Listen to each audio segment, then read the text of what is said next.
is music going? Where do you think it's going? Where is music going? That's a good question.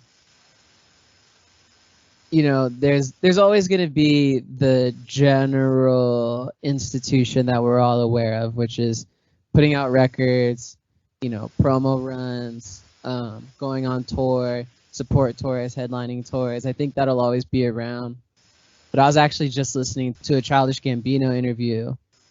If you just give people a record, they'll listen to it, but then they're going to put it down and listen to whatever's next. Granted, right. You could just, if the tracks are there, people are going to keep coming back and listening to it. But just on its own, it's music is something that people can pick up and put it down as fast as they picked it up, right? Right. And so, and what he did with that album, Because the Internet, which is definitely a big inspiration for me, is he cultivated a world around it. Yes. And use that as the rollout for the record. So there was a short film, then that was even condensed down to a shorter film. There were weird throwaway tracks that you really had to search the internet for. He did a screenplay, and then the live show was also an extension of the screenplay, which is an extension of the short film. So I think what should be next is really creating a world. I think Kanye does this as well, where every time there's a record that's about to come out, and because there are, now there's these listening parties that end up being these full-scale productions, and it's just taking it to the next degree. And some of that stuff is hard because, of course, there's not millions of dollars just floating around, but there's definitely ways to do it, whether it's hitting up your homie who is a filmer and trusting in them to be able to put together something for you, whether it's a documentary or a short film or doing your videos or something like that. And even to go back to Spice, what we were saying before, how you were saying that you like the Deus YouTube channel, all of the Spice videos, that there's a through line there. Yeah. There's a connection between everything that they do, and I'm sure this last video and all the ones that will follow will be along the same line. Same thing with not a Deus band, but that band Military Gun. They have a through line through all of their music videos. So there's something there. So that's the next step is and some people watch videos, some people don't. But it's that added something else, that extra piece of media that people can consume that makes it more than just 8 to 12 tracks on wax. Right? But to wit on that, I honestly wish that Artifact or Deus or any one of these Born Losers or Fire Talk would do something like Sub Pop did, where they would do this subscription club and you would buy in for the year, and then they would send you 7 inches all year and then send you a compilation at the end of the year. And those things are worth so much money because, you've got bands like Soundgarden, Sonic Youth, and Nirvana and things like that. Early stuff from these bands. I would love to see Deus do a subscription service. Holy God, I would subscribe to that. I think subscriptions are going to start to make a comeback because I remember when I started to get into vinyl collecting, pretty much every label for the most part had some sort of vinyl club or subscription year-long thing, Yeah. And I think just with the way that the plants ended up getting post-vinyl boom, I think a lot of people started to put that down because it's harder to guarantee to have all of those records set up every month. Well, screw it, cassette club. Sub Pop when at first was a cassette club. So they could do that. Yeah, and I think that label Run for Cover, I don't know if it's the first time they're doing it, but they're doing a vinyl subscription thing, and they're doing it at 2 different tiers. It was either you get 6 new records a year, and of course it's the rarest version, and you get a bunch of extra stuff, or you can sign up to get 3 records. Ooh, I want to check that out. I'm gonna go check that out. I'm a subscriber of theirs on YouTube too. Oh yeah, because YouTube's where I discover all my music. So yeah, and YouTube's great. You know, the music files are real good on there. So will you speak to a thing for me? Yeah. Spotify. Yeah. Does it need to die? I am on the fence, kind of, with whether it needs to die or not. But honestly, do you have music on Spotify, and does it pay you anything? I do have music on Spotify, and no, it doesn't pay anything. That's what I thought. Yeah. So my thing with Spotify. So does it need to go away? I don't think so, only because it is the biggest streaming platform, correct? Is it them or is it Apple Music? I don't know. I know Apple Music pays people. Yeah, Apple pays. Tidal pays better than both, I believe. Oh, Tidal is wonderful. It's EQ'd. Everything is the same level. It's so great. So is Qobuz. I think you need bad for good to exist. And what I mean by that is yes, I agree. you need Spotify to exist. You need Spotify to like compress your audio files into shit. So that way, you know, when you listen to somebody's music on Bandcamp, for instance, or YouTube, you're going to appreciate it that much more. And like, I mean, also Apple Music sounds better than Spotify. What Spotify has over all the other streaming services, and I think what you have to give them credit, is that people love sharing what they're listening to on Spotify onto Instagram. And it looks the nicest. Yeah. And so until another streaming service finds a way to make it look just as good, if not better, than Spotify, then we just have to deal with it. But as long as you promote it, other services say more than you do Spotify, then people are going to end up eventually going to like those other services and like listening to it and understanding like, oh, like this sounds crazy on here. And like that's why I think Bandcamp Friday still being such a thing, I think people are like figuring out, oh, okay, it sounds better over here. And also what Bandcamp, I don't know if people know this now, but you can save things offline on Bandcamp now. Oh, I didn't know that. And you can save it offline. I think the quality is pretty much the same. It's definitely better than Spotify still. So that was kind of like a big thing for me because I use Spotify, but I've always wanted to jump off of it. Yeah. And one of the things before was that what I was using to distribute my music could never get my music onto Tidal, which is what I really wanted to. So now that my music is there, I have no qualms of letting go of Spotify and then switching to Tidal. But when I found out that you could save things offline on Bandcamp, that was a game changer in itself. For real, it really is. So, like, I feel like once, I don't know, and I think another thing too, why Spotify is very big, and we'll rule out podcasts because that obviously has something to do with it.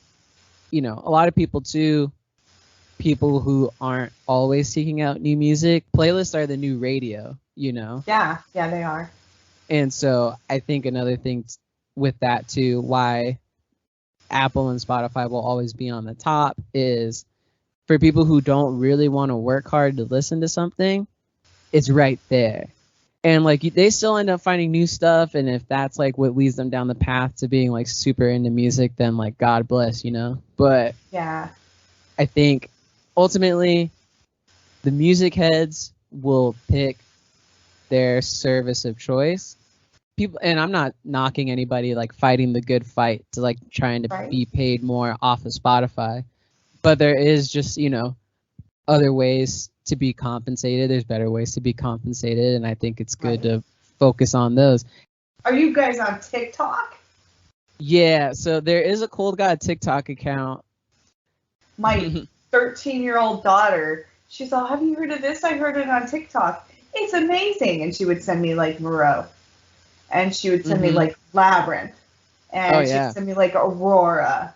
Just really pretty mainstream, but still underground stuff. My approach is like, okay, well, how do I just add my music to videos that I already like? Because I don't want to Right. go out there and like, talk. I mean, we're talking right, but like, there's Nobody to get me, that. to me, I think especially if I'm putting something out there, and especially like in a video or physical form, it either needs to be funny, but not in a way where we're coming off as like the goofy guys, Right. or very like serious and like art forward. Whereas like, there's people just putting like, those voices on TikTok that like read the caption in the video, Oh, I and hate like that. there's bands who are doing that, and like if it gets you more No. fans, then like more power to you, but like I just can't stand it. But it's such a headache. Oh my god. Yeah, it just feels like whether you want It's to like or not. cheating. We're all playing like the metaphorical game, and so like if that's how you play the game, then go ahead and do it. But that's just, I'd rather be playing my own game and have people go along with that, as opposed to doing what's working. Because I feel like if you do that, you're just slightly behind, You're right. and I want to be 5 steps ahead. Yeah. But even if I'm just 1 step ahead, that's still better, in my opinion. I don't know. The way I see it, like, you guys just doing you Yeah. is already, like, you're riding the wave of the future as far as I'm concerned. Thank you. And then that's the goal. That's the goal. Be trendsetters as opposed to trend followers, So then here's a question, like, does signing make you think all about, God, I need a new wardrobe? It would make me think that. I would be like all over the internet, like looking for cool stuff to wear. Oh yeah, no, absolutely.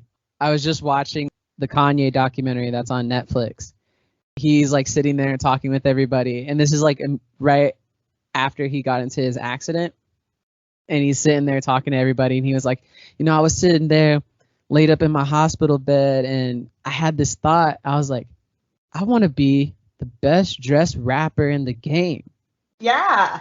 I didn't have a near-death experience, but I still want to be the best dressed in the game. So like right now, like I got the Yeezy Gap hoodie on right now.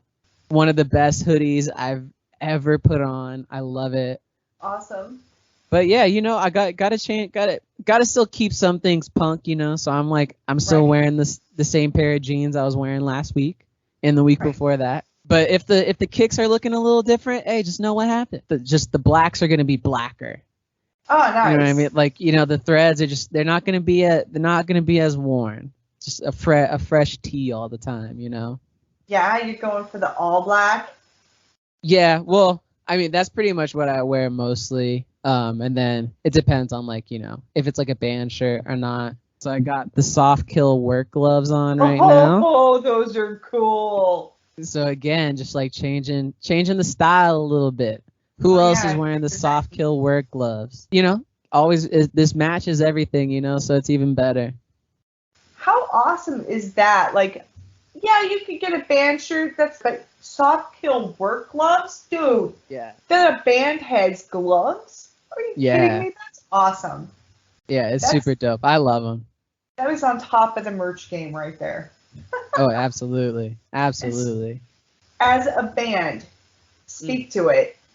If somebody buys the merch, is that like still the best revenue you can get? What is the best way to support a band? Merch for sure. So the best way to support a band is when a band properly prices their merch, and then when somebody else buys it. To make enough money, you have to sell a lot of merch. Yeah. But that brings in the fun challenge of like, all right, let me make a design that I know people are going to want to buy, or let me put this on the right blank t-shirt, because if people know that it's on this shirt, then people are going to wear it time and time again. Right, and it's going to stay in their closet for however long. Exactly, and it won't fall apart. The print's not going to fade super quick. Right. And so I think when bands like build up that reputation of just having good merch that like stands a couple washes. No dry, air dry only. To be fair, all of those shirts, they go through the wash and they go through however they go through. Because a lot of people, I think, are just dropping off their laundry with like services. Now there's like an Uber of laundry service. You just have it washed however. And you can tell them how to dry it, but it's better if you just throw everything in the dryer. So like a shirt that will stand up to that, I think, is a big deal.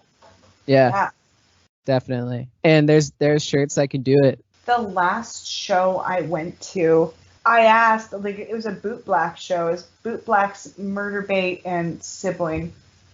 And I asked Boot Blacks, okay, what's the best way to buy your merch? And they're like, Bandcamp, man. Because that's where we actually make the money. Still that's true? Yeah, Bandcamp's a good place to get it. I use my show all the time as this vehicle to be like, support music because people aren't making money. There isn't money in this. Please create some money for these people. So here's a leading question. One last one. Yeah. It's got cool merch coming out like Soft Kill, maybe? Oh, boy, do we have merch. Yeah, so right now, if you go to coldgawd.bandcamp.com/merch, we have the Yeezy Gap Balenciaga shirt. And so we're doing a pre-order for that. But that'll be coming out soon if enough get pre-ordered. But I'm always making shirts. I'm always making designs. So merch is never anything that we're gonna lack on. That's for sure. Oh, that's good. I'm so glad to hear it. Oh yeah. So coldgawd.bandcamp.com/merch. It's just a matter of time before there's like socks or gloves or dresses or something. Oh, I would love it. I mean, look, Soft Kill, they opened the road, so it's just up to everybody else to follow if they can. And I know a way for us to do it too. Oh, that'll be so cool. It would be so cool, I think, in 2030. Y'all, look what I got. I've got one of the old ones, and it's like a first press. That's going to be cool. Yeah, definitely. So I think everybody should do that. Thank you. Yeah, get on it. Get on it. There's already some designs that are just gone, so you got to get on it now. That's right, because everything is limited edition, so come on. So tell me then, are you guys planning to tour? If you play a show in Portland, you know I'll be there. Oh yeah. And Portland's on the to-do list for sure. Yeah, because this place, man, if you really want like some fans of like hardcore shoegaze, which I think there's like a softcore of shoegaze, and I think there's a hardcore of shoegaze, and I think you guys are more towards the hardcore shoegaze. That's just my assessment of it.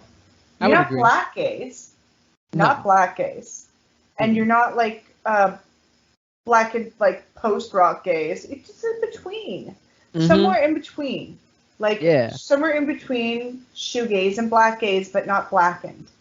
Exactly. Yeah. Really interesting. I like that. It's hardcore shoegaze. Like I keep hearing the term post hardcore. Well, that's funny you say that because in the press release that's gonna come out on Friday, we are labeled as a shoegaze / post hardcore band. Oh, nice. So now we at least have a freaking term for it, for the love of God. Instead of like doom gaze and murder gaze and this gaze and that gaze. It's like just post-hardcore is really good. Yeah, post-hardcore is great. So post-hardcore, indeed. Well, and I'm using the hashtag these days, post-hardcore. So that it at least gains some traction. And I've seen a couple people doing that. So awesome. Well, okay, so I will let you go, and thank you for talking to me. Hey, thanks for having me. I appreciate you. We'll talk again. Okay. See ya. Later.